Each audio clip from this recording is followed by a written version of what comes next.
ನಕ್ಸಲಿಸಂ 99% ಭಾರತದಲ್ಲಿ ನಿರ್ಮೂಲನೆ ಆಗಿದೆ ಅಂತ ಸಂಸತ್ತಿನಲ್ಲೇ ಗೃಹ ಮಂತ್ರಿ ಘೋಷಣೆಯಾದ್ರೂ ಕೂಡ ನಕ್ಸಲ್ ಬಾರಿಯಿಂದಲೇ ಹುಟ್ಟಿಕೊಂಡಂತ ಪಶ್ಚಿಮ ಬಂಗಾಳ ಅದರ ತವರೂರು. ಇಡೀ ಬಂಗಾಲ ಇವತ್ತು ಹಿಂದೂಮಯವಾಗಿದೆ, ಸನಾತನಮಯವಾಗಿದೆ ಮತ್ತು ಇಡೀಯದಾಗಿ ಭಗವದ್ ಧ್ವಜ ಸಾಮೂಹಿಕವಾಗಿ ಹಾರಾಡಲ್ಪಡ್ತಾ ಇದೆ. ಸುವೇಂದು ಅಧಿಕಾರಿ ಬಂದ ನಂತರ ಆಡಳಿತಾತ್ಮಕ ವ್ಯವಸ್ಥೆ ಎಷ್ಟರ ಮಟ್ಟಿಗೆ ಬಿಗುಗೊಂಡಿದೆ ಅಂತಂದ್ರೆ, ಈ ನಂಬರ್ 1 ನಕ್ಸಲೈಟ್ಗಳು ಕೂಡ ಜೀವ ಭಯದಿಂದ ಅವರೇ ಬಂದು ಸ್ವತಂತ್ರವಾಗಿ ಯಾವುದೇ ಷರತ್ತಿಲ್ಲದೇನೆ ಸರೆಂಡರ್ ಆಗ್ತಾ ಇದ್ದಾರೆ. 15 ವರ್ಷದಲ್ಲಿ ಹಿಂದೂ ಹೆಣ್ಣು ಮಕ್ಕಳ ಜೀವಕ್ಕೂ ಬೆಲೆ ಇರಲಿಲ್ಲ, ಪ್ರಾಣಕ್ಕೆ ಬೆಲೆ ಇರಲಿಲ್ಲ, ಅವರ ಶೀಲಕ್ಕೆ ಬೆಲೆ ಇರಲಿಲ್ಲ, ಯಾವುದಕ್ಕೂ ಬೆಲೆ ಇರಲಿಲ್ಲ.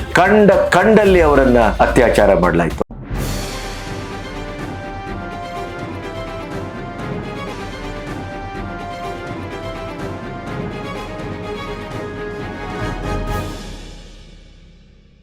ನಮಸ್ತೆ, ಬಿ ಗಣಪತಿ ನ್ಯೂಸ್ ಚಾನೆಲ್ಗೆ ಸ್ವಾಗತ. ಬಂಗಾಲದಲ್ಲಿ ಬಿಜೆಪಿ ಒಂದು ಚಾರಿತ್ರಿಕವಾದಂತ ಜಯವನ್ನ ಪಡ್ಕೊಂಡ್ರು ಕೂಡ ಸುವೇಂದು ಅಧಿಕಾರಿ ಅಧಿಕಾರಕ್ಕೆ ಬಂದ ತಕ್ಷಣ ನಾವು ಏನೇನು ಮಾಡ್ತೇವೆ ಅನ್ನುವಂತ ಒಂದು ಮಾಡೆಲ್ ಶೀಟ್ ಅನ್ನ ಕೊಟ್ಟಿದ್ದಾಗಲೂ ಕೂಡ, ಮುಖ್ಯವಾಗಿ ಯೋಗಿ ಮಾಡೆಲ್ ಅನ್ನ ಬಂಗಾಳಕ್ಕೆ ನಾವು 24 ಅವರ್ಸ್ ಒಳಗೆ ತರ್ತೇವೆ ಅಂತ. ಆದ್ರೆ ಒಂದು ಎದೆಗುದಿ ಇತ್ತು. ಯಾಕೆಂತಂದ್ರೆ ಹೆಚ್ಚು ಕಮ್ಮಿ 34 ವರ್ಷ, ಆಮೇಲೆ 20 ವರ್ಷ, ಮತ್ತೆ 10 ವರ್ಷ ಕಾಂಗ್ರೆಸ್, ಆಮೇಲೆ 15 ವರ್ಷ ಮಮತಾ ಸರ್ಕಾರ. ನಿರಂತರವಾಗಿ ಎಡ, ಎಕ್ಸ್ಟ್ರೀಮ್ ಎಡ, ಅಲ್ಟ್ರಾ ಎಡ, ಸಾಫ್ಟ್ ಎಡ, ಈ ರೀತಿಯ ಎಡಪಂಥೀಯ ಸರ್ಕಾರಗಳೇ ಇಲ್ಲಿ ಆಡಳಿತ ಮಾಡಿದ್ದು.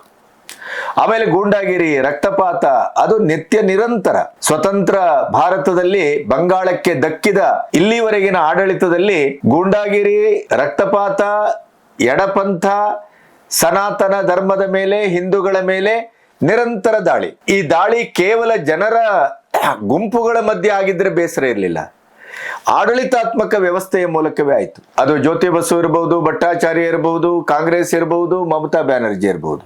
ಆಡಳಿತ ವ್ಯವಸ್ಥೆಯನ್ನ, ಬ್ಯೂರೋಕ್ರೆಟಿಕ್ ವ್ಯವಸ್ಥೆಯನ್ನ, ಪೊಲೀಸನ್ನ ಇದಕ್ಕೆ ಇನ್ವಾಲ್ವ್ ಮಾಡಿದಂತ ಇತಿಹಾಸ ಬಂಗಾಳದ್ದು. ಹಾಗಾಗಿ ಸುವೇಂದು ಅಧಿಕಾರಿ ಬ್ಯೂರೋಕ್ರೆಟಿಕ್ ವ್ಯವಸ್ಥೆಯ ಎಲ್ಲ ಗಡಿಗಳನ್ನ ಮೀರಿ ಹೇಗೆ ತನ್ನ ಆಶಯವನ್ನ ಈಡೇರಿಸಿಕೊಳ್ತಾರೆ ಅನ್ನುವಂತ ಒಂದು ಎದೆಗುದಿ ಇತ್ತು.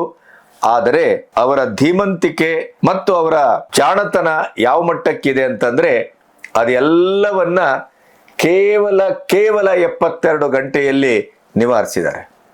ಆಶ್ಚರ್ಯ ಅಂತಂದ್ರೆ, ಆಯಕಟ್ಟಿನ ನೂರಾರು ಅಧಿಕಾರಿಗಳನ್ನ, ಜಡ್ಜಿಗಳನ್ನ ಎಲ್ಲರನ್ನೂ ಪ್ರಥಮ ಸಂಪುಟ ಸಭೆಯಲ್ಲೇ ಎತ್ತಂಗಡಿ ಮಾಡಿ ಬಿಸಾಡಿದ್ರು. ಬಾಂಗ್ಲಕ್ಕೆ ಯಾವ ರೀತಿ ಶಾಕ್ ಕೊಟ್ರು ಅಂತ ನೀವು ಗಮನಿಸಿದ್ದೀರಿ. ಈಗಾಗಲೇ ನುಸುಳುಕೋರರು ಹೇಳ ಹೆಸರಿಲ್ಲದೇನೆ ಜಾರ್ಖಂಡ್ ಮತ್ತು ಬೆಂಗಳೂರು ಕಡೆ ಓಡ್ ಬರ್ತಾ ಇದ್ದಾರೆ ಅನ್ನುವಂತ ಆಘಾತಕರ ಸುದ್ದಿಯನ್ನು ಕೇಳ್ತಾ ಇದ್ದೇವೆ. ಬುಲ್ಡೋಜರ್ ಮಂಗಳವಾರ 12 ಗಂಟೆಗೆ ಒಂದು ಅಗ್ನಿ ಅವಘಡ ನಡೆಯಿತು. ಅದರ ಪರಿಣಾಮವಾಗಿ ತಕ್ಷಣ ಬುಲ್ಡೋಜರ್ ಕಾರ್ಯಾಚರಣೆಗೆ ಇಳಿದಿದೆ. ಕಾಕಿ ಉಳಿದಂಥದ್ದು, ತನ್ನ ಕಾಕಿಯ ಕದರ್ ಏನು, ಅದರ ಕರ್ತವ್ಯ ಪ್ರಜ್ಞೆ ಏನು, ನಾವು ಏನು ಮಾಡಬಹುದು, ಆ ರೀತಿಯ ಒಂದು ಪರಿವರ್ತನೆಯಲ್ಲಿ ಸುವೇಂದು ಅಧಿಕಾರಿ ಅವರೊಟ್ಟಿಗೆ ಕೈ ಜೋಡಿಸುವಾಗೆ ಕಾಣ್ತಾ ಇದೆ. ಇನ್ನು ಮಮತಾ ಬ್ಯಾನರ್ಜಿ ಯಾವ ರೀತಿಯ ವಿಚಲಿತತೆ ಅವರನ್ನ ಆವರಿಸಿದೆ ಅಂತಂದ್ರೆ, ಮತ್ತೆ ಅವರು ಕೋರ್ಟ್ ಅನ್ನು ಹಾಕಿದ್ದಾರೆ. ಬಂಗಾಲದ ಜನತೆಯನ್ನ ಉಳಿಸಬೇಕಾಗಿದೆ, ತುರ್ತಾಗಿ ನಮಗೆ ಬಂಗಾಲದ ಜನತೆಗೆ ನ್ಯಾಯ ಬೇಕು, ಹಿಂದೂಗಳ ಮೇಲೆ ನಿರಂತರ ದಾಳಿ ನಡೀತಾ ಇದೆ, 10 ಜನ ಸತ್ತಿದ್ದಾರೆ, ಈ ರೀತಿ ಬೊಗಳೆಗಳನ್ನ ಬಿಟ್ಟುಕೊಂಡು ಕೋಲ್ಕತ್ತಾ ಹೈಕೋರ್ಟ್ಗೆ ಹೋಗಿ ಚೀಮಾರಿ ಹಾಕ್ಸ್ಕೊಂಡು ಫೈಲ್ ಚೋರ್ ಮಮತಾತಾ ಫೈಲ್ ಚೋರ್, ಇದು ಬಂಗಾಳದಲ್ಲಿ ಬಹಳ ಫೇಮಸ್ ಒಂದು ಹಾಡು, ವೈರಲ್ ಆದ ಹಾಡು. ಈ ಹಾಡನ್ನ ಹಾಡಿ ಅವರನ್ನ ಕಳ್ಳಿ ಅಂತ ಮೂದಲಿಸಿದ್ದನ್ನು ನೀವು ನಿನ್ನೆ ಗಮನಿಸಿದ್ದೀರಿ. ಹೀಗೆ ಎಲ್ಲ ರೀತಿಯ ಡೆವಲಪ್ಮೆಂಟು ಅತ್ಯಂತ ತ್ವರಿತದಲ್ಲಿ ಆಗ್ತಾ ಇದೆ. ನಕ್ಸಲಿಸಂ 99% ಭಾರತದಲ್ಲಿ ನಿರ್ಮೂಲನೆ ಆಗಿದೆ ಅಂತ ಸಂಸತ್ತಿನಲ್ಲೇ ಗೃಹ ಮಂತ್ರಿ ಘೋಷಣೆಯಾದ್ರೂ ಕೂಡ, ನಕ್ಸಲ್ ಬಾರಿಯಿಂದಲೇ ಹುಟ್ಟಿಕೊಂಡಂತ ಪಶ್ಚಿಮ ಬಂಗಾಳ ಅದರ ತವರೂರು, ಅಲ್ಲಿ ಇನ್ನೂ ಅಲ್ಪ ಸ್ವಲ್ಪ ಉಳ್ಕೊಂಡಿದೆ. ಅದರ ನಿರ್ಮೂಲನೆಯನ್ನು ಕೂಡ ಸುವೇಂದು ಅಧಿಕಾರಿ ಕೈಗೊಂಡಿದ್ದಾರೆ. ಹಾಗಾದ್ರೆ ಸುವೇಂದು ಅಧಿಕಾರಿಯವರ ಆಡಳಿತದಲ್ಲಿ ಏನಾಗ್ತಾ ಇದೆ ಅನ್ನುವಂತ ಒಂದು ಝಲಕ್ಕನ್ನ ನಿಮ್ಮೆದುರು ಇವತ್ತು ಹಂಚ್ಕೋಬೇಕು. ಆಗಾಗ ಬಂಗಾಳದಲ್ಲಿ, ಅಸ್ಸಾಂನಲ್ಲಿ ಎಲ್ಲೆಲ್ಲಿ ಏನೇನು ಆಗ್ತಾ ಇದೆ ಅನ್ನೋದರ ಒಂದು ಕಿರು ಪರಿಚಯವನ್ನ ನಿಮಗೆ ಮಾಡಿಕೊಡ್ಲೇಬೇಕು. ಯಾಕೆಂತಂದ್ರೆ ಬಂಗಾಲದಲ್ಲಿ 75-76 ವರ್ಷಗಳಲ್ಲಿ ಮೊದಲ ಬಾರಿಗೆ ಕಮಲ ಅರಳಿದೆ. ಸನಾತನ ಧರ್ಮವನ್ನ ರಕ್ಷಿಸುವ ಅಧಿಕಾರ ಜಾರಿಗೆ ಬಂದಿದೆ. ಸುವೇಂದು ಅಧಿಕಾರಿ ಅಂತ ಒಬ್ಬ ದಕ್ಷ ಮತ್ತು ಈ ದೇಶದ ಅಸ್ಮಿತೆಯನ್ನ ಕಾಪಾಡುವ ರಣಧೀರ ಸಿಎಂ ಆಗಿದ್ದಾರೆ. ಹಾಗಾಗಿ ಅಲ್ಲಿಯ ಪ್ರತಿ ಕ್ಷಣದ ವರದಿ ಕೂಡ ಬಹಳ ಮುಖ್ಯ ಅಂತ ನಾನು ಭಾವಿಸ್ತೇನೆ. ಈ ಎಲ್ಲ ವಿವರಗಳನ್ನ ನಿಮ್ಮೊಟ್ಟಿಗೆ ಕೊಡಬೇಕು. ಇಲ್ಲಿಯವರೆಗೆ ನನ್ನ ಚಾನೆಲ್ ಅನ್ನ ಸಬ್ಸ್ಕ್ರೈಬ್ ಮಾಡದೇ ಇದ್ರೆ ಸಬ್ಸ್ಕ್ರೈಬ್ ಮಾಡಿ. ಸ್ವತಂತ್ರ ಪತ್ರಿಕೋದ್ಯಮಕ್ಕೆ ಬೆಂಗಾವಲಾಗಿ. ಒಂದು, ಆಡಳಿತ ಜಿಡ್ಡುಗಟ್ಟಿ ಹೋಗಿತ್ತು. ಅಲ್ಲಿಯ ಎಲ್ಲ ಗೂಂಡಾಗಿರಿಗೆ ಗೂಂಡಾಗಳೊಟ್ಟಿಗೆ ಕಾಕಿ ಗೂಂಡಾಗಳು ಮತ್ತೆ ಆಡಳಿತಾತ್ಮಕ ಬೇರೆ ಬೇರೆ ರೆವೆನ್ಯೂ ಇರಬಹುದು, ಇನ್ನೊಂದಿರಬಹುದು, ನ್ಯಾಯಾಂಗ ಇರಬಹುದು, ಎಲ್ಲ ರೀತಿಯ ಹಂತದಲ್ಲೂ ಗೂಂಡಾಯಿಸಮ್ ಒಂದು ರೀತಿಯಲ್ಲಿ ಸಾಮೂಹಿಕರಣಗೊಂಡಂತ ಸ್ಥಿತಿ. ಆದರೆ ಅದನ್ನೂ ಕೂಡ ಸುವೇಂದು ಅಧಿಕಾರಿ ತನ್ನ ಆಡಳಿತದ ಪ್ರಥಮದಲ್ಲೇ ಅತ್ಯಂತ ಜವಾಬ್ದಾರಿಯುತವಾಗಿ ಮತ್ತು ಅಚ್ಚರಿದಾಯಕವಾಗಿ ಅದನ್ನ ನಿಭಾಯಿಸಿದ್ದಾರೆ. ಇನ್ನು ಮಮತಾ ಬ್ಯಾನರ್ಜಿಗಳ ಚೇಲಾಗಳು, ಗೂಂಡಾಗಳು ಅವರನ್ನ ಹುಡುಕಿ ಅವರನ್ನ ಅರೆಸ್ಟ್ ಮಾಡಲಾಗ್ತಾ ಇದೆ, ಅವರನ್ನ ಜೈಲಿಗೆ ಕಳಿಸಲಾಗ್ತಾ ಇದೆ. ಇನ್ನು 160ಕ್ಕೂ ಹೆಚ್ಚು ಟಿಎಂಸಿ ಆಫೀಸುಗಳನ್ನ ಜನರೇ ಹೊಕ್ಕಿ ಧ್ವಂಸ ಮಾಡಿದ್ದಾರೆ. ಇವೆಲ್ಲದರಿಂದಲೇ ಮಮತಾ ಬ್ಯಾನರ್ಜಿ ವಿಚಲಿತಗೊಂಡದ್ದು. ಈಗ ಮತ್ತೆ ತಾನು ಏನಕ್ಕೇನ ಭವಾನಿಪುರದಲ್ಲಿ ಅತ್ಯಂತ 15,000 ಚಿಲ್ಲರೆ ಮತದಲ್ಲಿ ಅವರು ಅಂತರದಲ್ಲಿ ಸುವೇಂದು ಅಧಿಕಾರಿ ಅವರನ್ನ ಸೋಲಿಸಿದ್ದಾರೆ. ಆ ಸೋಲು ಅವರಿಗಿವತ್ತು ಅಧಿಕಾರವೂ ಇಲ್ಲ, ಕ್ಷೇತ್ರವೂ ಇಲ್ಲ. ಒಂದು ರೀತಿಯ ಅನಾಥ ಪ್ರಜ್ಞೆ, ನಿರಾಧಾರಿ, ಏನ್ ಮಾಡ್ಬೇಕು ಅಂತ ಗೊತ್ತಾಗ್ತಾ ಇಲ್ಲ. ಅಭಿಷೇಕ್ ಬ್ಯಾನರ್ಜಿಯನ್ನ MP ಕ್ಷೇತ್ರದಿಂದ ಇಳಿಸಿ MLA ಕ್ಷೇತ್ರಕ್ಕೆ ತಂದು ನಿಲ್ಲಿಸಬೇಕೋ ಅಥವಾ ತಾನೇ ಸ್ವತಃ ನಂದಿಗ್ರಾಮದಲ್ಲಿ ಈಗ ಹೇಗೋ ಸುವೇಂದು ಅಧಿಕಾರಿ ರಾಜೀನಾಮೆ ಕೊಟ್ಟಾಗಿದೆ. ಅತ್ಯಂತ ಭರ್ಜರಿಯಾಗಿ ಗೆದ್ದಂತ ಭವಾನಿಪುರವನ್ನ ಉಳಿಸಿಕೊಂಡು ನಂದಿಗ್ರಾಮವನ್ನ ಬಿಟ್ಟುಕೊಡುವ ಆಲೋಚನೆ ಮಾಡಿದ್ದಾರೆ. ನಂದಿಗ್ರಾಮದಲ್ಲಿ ಈಗ ಚುನಾವಣೆ ಆಗಬೇಕು, ಅಲ್ಲಿ ನಾನು ನಿಲ್ಲುವ ಮೂಲಕ 80 ಸೀಟು ವಿರೋಧ ಪಕ್ಷದಲ್ಲಿ ಇದ್ರೂ ಕೂಡ TMCಯಲ್ಲಿ ಒಂದು ಪ್ರಬಲವಾದಂತ ನಾಯಕತ್ವ ಇಲ್ಲ. ಸುವೇಂದು ಅಧಿಕಾರಿಯನ್ನ ಕುತ್ತಿಗೆ ಹಿಡಿದು ಪ್ರಶ್ನಿಸುವಂತ ಎದೆಗಾರಿಕೆ ಇರುವಂತ ನಾಯಕರಿಲ್ಲ. ಒಂದು ಅಭಿಷೇಕ್ ಬ್ಯಾನರ್ಜಿ ಬರಬೇಕು, ಇಲ್ಲ ಮಮತಾ ಬ್ಯಾನರ್ಜಿ ಬರಬೇಕು. ಈ ಕಾರಣಕ್ಕಾಗಿನೇ ಮಮತಾ ಬ್ಯಾನರ್ಜಿಯೇ ಬಹುಶಃ ನಂದಿಗ್ರಾಮದಲ್ಲಿ ಮತ್ತೆ ಚುನಾವಣೆಗೆ ನಿಲ್ಲಬಹುದು ಅನ್ನುವಂತ ಒಂದು ನಿರೀಕ್ಷೆ ಇದೆ. ಆದರೆ ಯಾವುದೇ ಕಾರಣಕ್ಕೂ ಮಮತಾ ಬ್ಯಾನರ್ಜಿ ಮತ್ತೆ ಎಲೆಕ್ಷನ್ಗೆ ನಂದಿಗ್ರಾಮದಲ್ಲಿ ನಿಲ್ಲಿಕ್ಕಿಲ್ಲ ಅನ್ನೋದು ರಾಜಕೀಯ ವಿಶ್ಲೇಷಕರ ಅಭಿಪ್ರಾಯ. ಯಾಕೆಂತಂದ್ರೆ ಕಳೆದ ಬಾರಿಯೂ ಕೂಡ ಅವರು ಬಹಳ ಮಾರ್ಜಿನಲ್ಲಿ ಗೆದ್ದಿದ್ರು, ಸಾವಿರಾರು ಓಟು. ಈ ಸರಿ ಎರಡೂ ಕಡೆ ಸುವೇಂದು ಅಧಿಕಾರಿ ಗೆದ್ದಿದ್ದಾರೆ.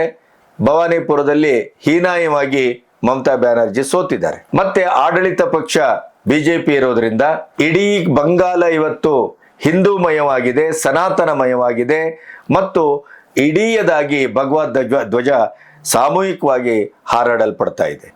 ಮಮತಾ ಬ್ಯಾನರ್ಜಿ ಅವರ 15 ವರ್ಷದ ರಕ್ತಪಾತದ ಇತಿಹಾಸ ಮನೆಯ ಗೀತೆಯಾಗಿದೆ.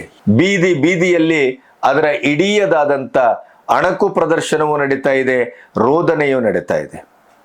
ನೊಂದವರೆಲ್ಲರೂ ಇವತ್ತು ತಮ್ಮ ನೋವನ್ನ ಯಾವ ಭಯವೂ ಇಲ್ಲದೆ ನಿರ್ಬಿಡೆಯಿಂದ ಮಾಧ್ಯಮದೊಟ್ಟಿಗೆ ಹಂಚಿಕೊಳ್ತಾ ಇದ್ದಾರೆ. ಹಾಗಾಗಿ ಮತ್ತೆ ತನ್ನ ಅಗ್ನಿ ಪರೀಕ್ಷೆಯನ್ನ ಮತದಾರರ ಎದುರು ಮಾಡಿಕೊಳ್ಳುವ ಮೂಲಕ ಒಮ್ಮೆ ಸೋತರೆ TMCಯ ಶವದ ಪೆಟ್ಟಿಗೆಯ ಕೊನೆ ಮೊಳೆಯದು ಅಂತಲೇ ಜನ ಭಾವಿಸ್ತಾರೆ. ಗೆದ್ರೆ TMCಗೆ ಇನ್ನೂ ಬಂಗಾಲದಲ್ಲಿ ಒಂದು ಜಾಗ ಇದೆ ಅನ್ನೋದು ಪ್ರೂವ್ ಆಗ್ಬಹುದು. ಆದರೆ ಗೆಲುವು ಬಹಳ ಬಹಳ ಕಷ್ಟ ಅನ್ನೋದು ಇಡೀಯದಾದಂಥ ಒಂದು ರಾಜಕೀಯ ವಿಶ್ಲೇಷಕರ ಅಭಿಪ್ರಾಯ. ಆದರೂ ಕೂಡ TMC ಮತ್ತೆ ಚಿಗುರುವ ಲಕ್ಷಣಗಳಿಗಾಗಿ ಹೋರಾಟವನ್ನು ಮಾಡ್ತಾ ಇದೆ. ಆದರೆ ಬೀದಿಯಲ್ಲಿ, ಕೋರ್ಟ್ ಹಾಲಿನಲ್ಲಿ ಎಲ್ಲ ಕಡೆ ಮಮತಾ ದೀದಿ ಚೋರ್ ಹೇ, ಫೈಲ್ ಚೋರ್, ಮಮತಾ ದೀದಿ ಫೈಲ್ ಚೋರ್ ಅನ್ನುವಂಥ ಸಾಮೂಹಿಕವಾದಂಥ ಒಂದು ಹೀಗಳಿಕೆ, ಕರೆಯುವಿಕೆ, ಮೂದಲಿಸುವಿಕೆ ಅದು ಸರ್ವೇ ಸಾಮಾನ್ಯ ಆಗಿ ಹೋಗಿದೆ. ಆದ್ರಿಂದ ನೀವು ಭಾವಿಸಿ TMCಯ ಹೀನಾಯ ಸ್ಥಿತಿ ಯಾವ ಮಟ್ಟಕ್ಕೆ ಬಂತು ಅಂತ. ಇನ್ನು ಯೋಗಿ ಮಾಡೆಲ್ ಅನ್ನ ನಾವು ತಕ್ಷಣಕ್ಕೆ ಬಂಗಾಳಕ್ಕೆ ಅಳವಡಿಸ್ಕೊಳ್ತೇವೆ ಅಂತ ಸುವೇಂದು ಅಧಿಕಾರಿ ಏನ್ ಹೇಳಿದ್ರು ಅದು ಈಗ ಅಕ್ಷರಶಃ ಸತ್ಯವಾಗಿದೆ. ಮಂಗಳವಾರ ಜೆ ಖಾನ್ ರಸ್ತೆಯಲ್ಲಿ ಒಂದು ಲೆದರ್ ಫ್ಯಾಕ್ಟರಿ ಇತ್ತು. 12 ಗಂಟೆಗೆ ಅಲ್ಲಿ ಅಗ್ನಿ ಅವಘಡ ಆಗತ್ತೆ, 2 ಸಾಯ್ತಾರೆ, 3 ಜನ ಚಿಂತಾಜನಕ ಸ್ಥಿತಿಯಲ್ಲಿ ಆಸ್ಪತ್ರೆಯಲ್ಲಿದ್ದಾರೆ, 1 ಸತ್ತಿದ್ದಾರೆ ಅನ್ನೋದು ಈ ವಿಡಿಯೋ ಮಾಡ್ತಾ ಇರುವಾಗ ಬಂದಂತ ಸುದ್ದಿ. ಇದರ ಬಗ್ಗೆ ಸುವೇಂದು ಅಧಿಕಾರಿ ಒಂದು ಪ್ರಾಥಮಿಕ ವರದಿಯನ್ನು ತರಿಸ್ಕೊಳ್ತಾರೆ. ಆ ವರದಿ ಯಾವ ಮಟ್ಟದಲ್ಲಿ ಇದೆ ಅಂತಂದ್ರೆ ಅದು ಬೆಚ್ಚಿ ಬೀಳಿಸುವುದಲ್ಲ, ಭಯಾನಕವಾಗಿದೆ. ಯಾಕೆಂತಂದ್ರೆ ಆ ಕಟ್ಟಡ ಸಂಪೂರ್ಣವಾಗಿ ಅಕ್ರಮ ಕಟ್ಟಡ, ಯಾವುದೇ ಪ್ಲಾನಿಂಗ್ ಇಲ್ಲದ ಕಟ್ಟಡ, ಅಗ್ನಿ ಅವಘಡಕ್ಕೆ ಏನು ಪ್ರಿಕಾಷನರಿ ತಗೋಬೇಕೋ ಅದು ಯಾವುದನ್ನೂ ತೆಗೆದುಕೊಂಡಿರಲಿಲ್ಲ, ಅಕ್ರಮ ವ್ಯವಹಾರ ಬೇರೆ. ಇವೆಲ್ಲವೂ ಗೊತ್ತಾದ ತಕ್ಷಣ ಸಿಎಂ ಆದೇಶವನ್ನ ಮಾಡ್ತಾರೆ.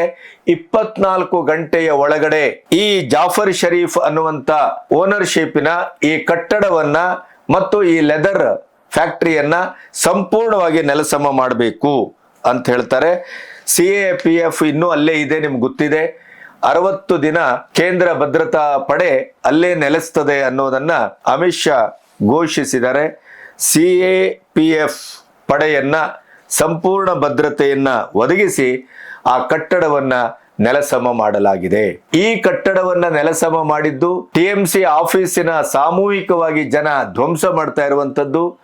ಇದನ್ನ ಇಟ್ಟುಕೊಂಡೇ ಮಮತಾ ಬ್ಯಾನರ್ಜಿ ಸ್ವತಃ ಕೋರ್ಟ್ ಹಾಕಿ ಕಲ್ಕತ್ತಾ ಹೈಕೋರ್ಟ್ಗೆ ಹೋಗಿ ವಾದಿಸಿದ್ದು ನಿನ್ನೆ. ಅದರಲ್ಲಿ ಮಜಾ ಇತ್ತು. ಹಿಂದೂಗಳ ಮೇಲೆ ಚುನಾವಣೆಯ ನಂತರ ಹಿಂಸೆ ಆಗ್ತಾ ಇದೆ, ಮನೆ ಮನೆಗೆ ಹೋಗಿ ಬಲಾತ್ಕಾರ ಮಾಡ್ತಾ ಇದ್ದಾರೆ, ಬೆಂಕಿ ಹಾಕ್ತಾ ಇದ್ದಾರೆ ಅಂತ ಹೇಳಿದಾಗ ಕೋರ್ಟಲ್ಲಿ ಇದ್ದಂಥ ವಕೀಲರಿಂದ ಹಿಡಿದು ಎಲ್ಲರೂ ನಗ್ತಾ ಇದ್ರು. ಯಾಕೆಂತಂದ್ರೆ ಇಲ್ಲಿಯವರೆಗೆ 15 ವರ್ಷದಲ್ಲಿ ನಿರಂತರವಾಗಿ ವೋಟ್ ಬ್ಯಾಂಕಿನ ಅಲ್ಪಸಂಖ್ಯಾತರ ಓಲೈಕೆಯ ರಾಜಕಾರಣವನ್ನ ಮಾಡಿ ಕೊಂದಿದ್ಯಾರನ್ನ ಅಂತಂದ್ರೆ ಹಿಂದೂಗಳನ್ನ, ಅತ್ಯಾಚಾರ ಮಾಡಿದ್ಯಾರನ್ನ ಅಂತ ಕೇಳಿದ್ರೆ ಹಿಂದೂ ಹೆಣ್ಮಕ್ಳನ್ನ. ಎಷ್ಟರ ಮಟ್ಟಿಗೆ ಅಂತಂದ್ರೆ 321 BJP ಕಾರ್ಯಕರ್ತರನ್ನ 2021ರ ಚುನಾವಣೆಯ ನಂತರ ನಡೆದಂತ ತೀವ್ರವಾದ ಹಿಂಸೆಯಲ್ಲಿ TMC ಗೂಂಡಾಗಳು ಕೊಂದು ಹಾಕಿದ್ದಾರೆ.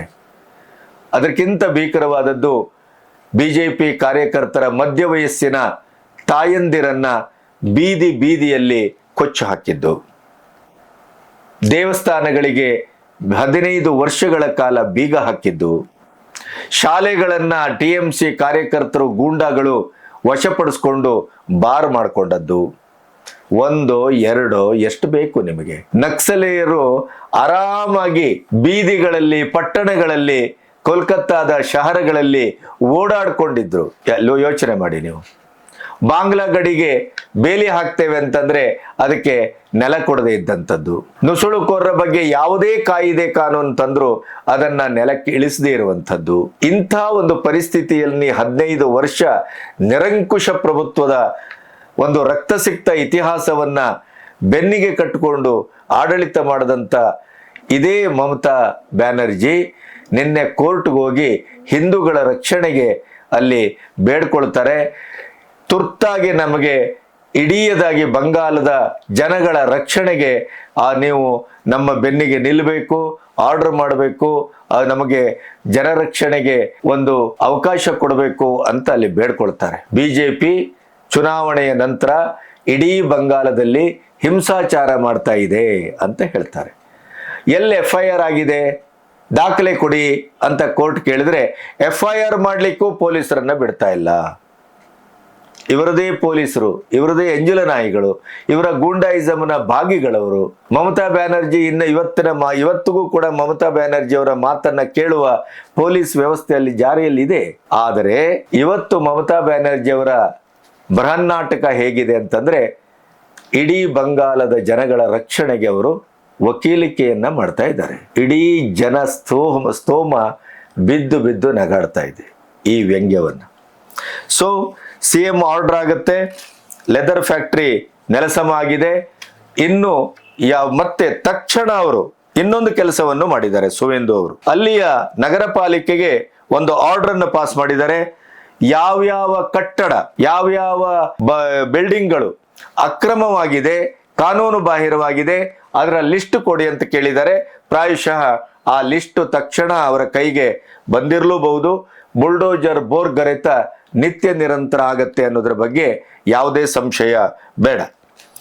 ಇನ್ನು ನುಸುಳುಕೋರರ ಪ್ರಶ್ನೆ ಅಂತ ಬಂದ್ರೆ, ನುಸುಳುಕೋರರಿಗೆ ಯಾವುದೇ ರೀತಿಯ ಒಂದು ಮಾನವೀಯತೆಯನ್ನು ಅಥವಾ ಒಂದು ಲಿಬರಲ್ ಆದಂತ ಯಾವುದೇ ರೀತಿಯ ಅವಕಾಶವನ್ನು ಕೊಡುವ ಪ್ರಶ್ನೆಯೇ ಇಲ್ಲ ಅನ್ನೋದನ್ನ ಮತ್ತೊಮ್ಮೆ ಸ್ಪಷ್ಟ ಮಾಡಿದ್ದಾರೆ.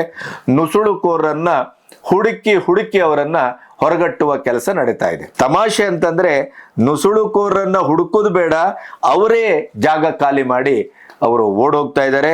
ಒಂದು ಬಂದ ವರದಿಯ ಪ್ರಕಾರ ಅವರ ಆಯ್ಕೆ ಈಗ ವಾಪಸ್ಸು ಅವರು ಬಾಂಗ್ಲಾಕ್ಕೆ ಹೋಗ್ತಾ ಇಲ್ಲ. ಬಾಂಗ್ಲಾಕ್ಕೆ ಹೋದರೆ ವಾಪಸ್ ಬರ್ಲಿಕ್ಕೆ ಸಾಧ್ಯ ಇಲ್ಲ, ಯಾಕೆಂದ್ರೆ 45 ದಿನದೊಳಗೆ ಲೇಸರ್ ಬೇಲಿ ಆಗ್ತಾ ಇದೆ. ಹಾಗಾಗಿ ಜಾರ್ಖಂಡ್ಗೆ ಹೊರಟಿದ್ದಾರೆ. ಅಲ್ಲಿಯ ಬುಡಕಟ್ಟು ಜನಾಂಗದವನ್ನ ಕ್ರಿಶ್ಚಿಯನ್ ಮಿಷನರಿಗಳು ಆಲ್ರೆಡಿ ಮತಾಂತರದ ಒಂದು ಜಾಲಕ್ಕೆ ಒಳಪಡಿಸಿ ಆಗಿದೆ. ಮತ್ತೆ ಹಿಂದೆಯೂ ಕೂಡ ಬಾಂಗ್ಲಾ ನುಸುಳುಕೋರರು ಕೆಲವರು ಅಲ್ಲಿ ಹೋಗಿ ಸ್ಥಳೀಯರನ್ನ ಮದುವೆಯಾಗಿ ಅಲ್ಲಿಯ ಆಸ್ತಿ ಪಾಸ್ತಿಗಳ ಮೇಲೆ ಕೂಡ ಅವರು ಹಕ್ಕು ಸ್ಥಾಪನೆ ಮಾಡಲಿಕ್ಕೆ ಶುರು ಮಾಡಿದ್ದಾರೆ ಅನ್ನೋದು ಬಹಳ ದಿಟ್ಟವಾದಂತ ಒಂದು ವರದಿ ಇತ್ತು. ಈಗ ಅವರು ಜಾರ್ಖಂಡ್ಗೆ ಮತ್ತೆ ವಾಪಸ್ ಹೋಗ್ತಾ ಇದ್ದಾರೆ.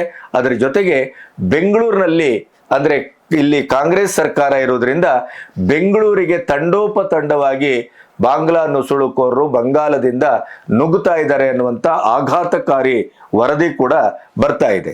ಹಾಗಾಗಿ ನುಸುಳುಕೋರರನ್ನ ಇವರು ಓಡಿಸ್ಬೇಕಾಗಿಲ್ಲ, ಅವರೇ ಜಾಗ ಬಿಟ್ಟು ಹೋಗ್ತಾ ಇದ್ದಾರೆ ಅನ್ನೋದು ಅಲ್ಲಿಯ ಈ ಹೊತ್ತಿನ ಬೆಳವಣಿಗೆ. ಅಂದ್ರೆ ನೋಡಿ, 9ನೇ ತಾರೀಕಿಗೆ ಅಧಿಕಾರವನ್ನ ಸುವೇಂದು ವಹಿಸ್ಕೊಂಡಿದ್ದಾರೆ.